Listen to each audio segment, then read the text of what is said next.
صحیح مسلم کے اندر حدیث ہے، آپ سے پوچھا گیا کون سی نماز سب سے زیادہ افضل ہے؟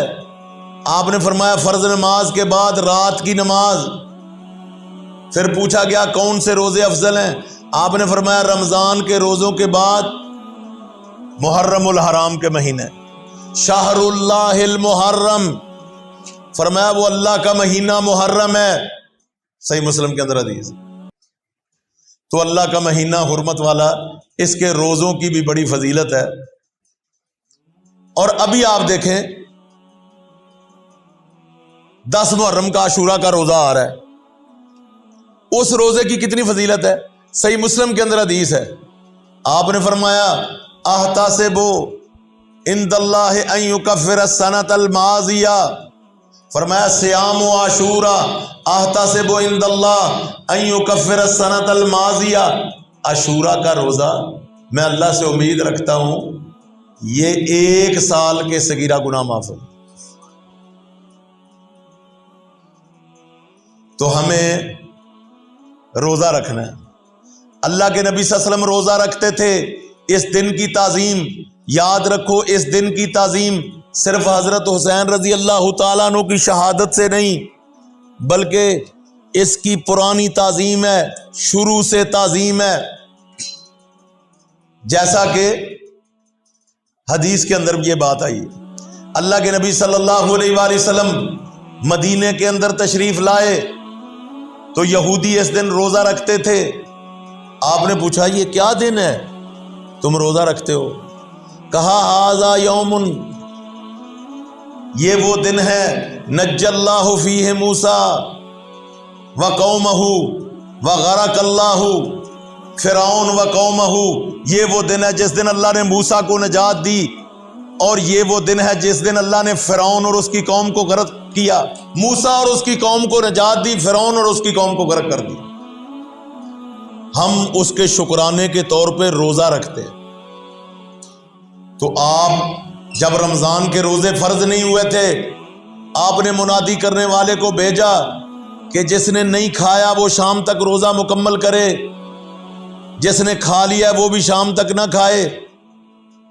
اور رمضان کے روزوں کی فرضیت سے پہلے عاشورہ کے روزے کی بہت اہمیت تھی، آپ سب کو روزہ رکھواتے تھے۔ اور آپ فرماتے تھے، بخاری مسلم کی حدیثیں ہیں، نحن احق بموسیٰ، ہمارا موسیٰ علیہ السلام سے زیادہ حق ہے۔ تو یہ عاشورہ کی تعظیم جو ہے یہ پرانی ہے، یہ بڑا عظیم دن ہے۔ اللہ تعالیٰ نے اس کو عظمت دی، یعنی موسیٰ علیہ السلام کو نجات دی۔ آپ نے روزہ رکھا، آپ کے صحابہ نے رکھا، لیکن آپ نے اپنی زندگی کے آخری دنوں میں یہ ایک بات کہی، لَإِن بَقِيتُ إِلَىٰ عَامٍ لَأَصُومَنَّ الْيَوْمَ التَّاسِعَ، اگر میں اگلے سال تک زندہ رہا تو میں 9 کا روزہ رکھوں۔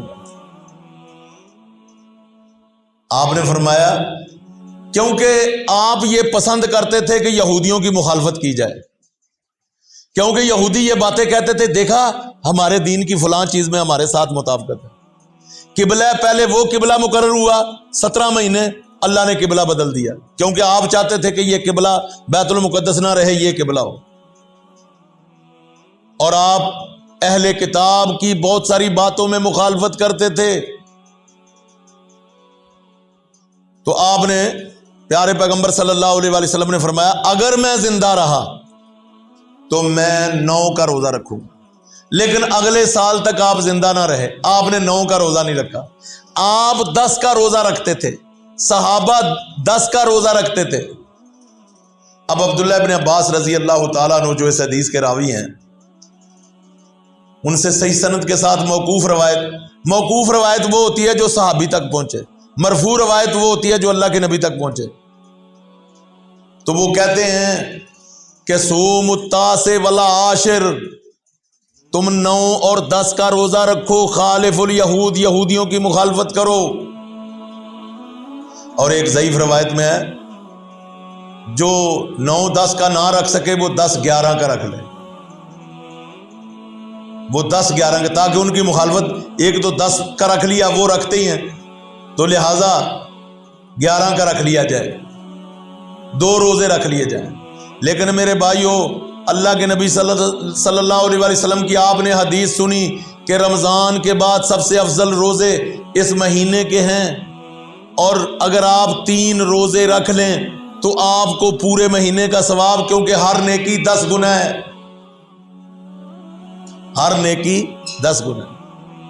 تو اگر آپ 9، 10، 11 رکھ لیں، 3 روزے پورے ہو جائیں، آپ کو پورے مہینے کا ثواب، سب سے افضل روزوں کا ثواب۔ تو بہرحال اللہ کے نبی صلی اللہ علیہ وسلم فوت ہو گئے اور مسئلے کے اندر اختلاف ہو گیا کہ آپ صرف 9 کا رکھتے۔ اب علماء بعض کہتے ہیں کہ صرف 9 کا رکھ لو، بعض کہتے ہیں صرف 10 کا رکھ لو، کیونکہ آپ نے کہا تھا اگلے سال تک زندہ رہا تو صرف 9 کا رکھوں گا۔ تو میرے بھائیوں، عبداللہ ابن عباس کی روایت کے مطابق 9-10 کا روزہ رکھو، یہی درست بات ہے، کیونکہ اس بات کے ساتھ عبداللہ ابن عباس نے کہا یہودیوں کی مخالفت کرو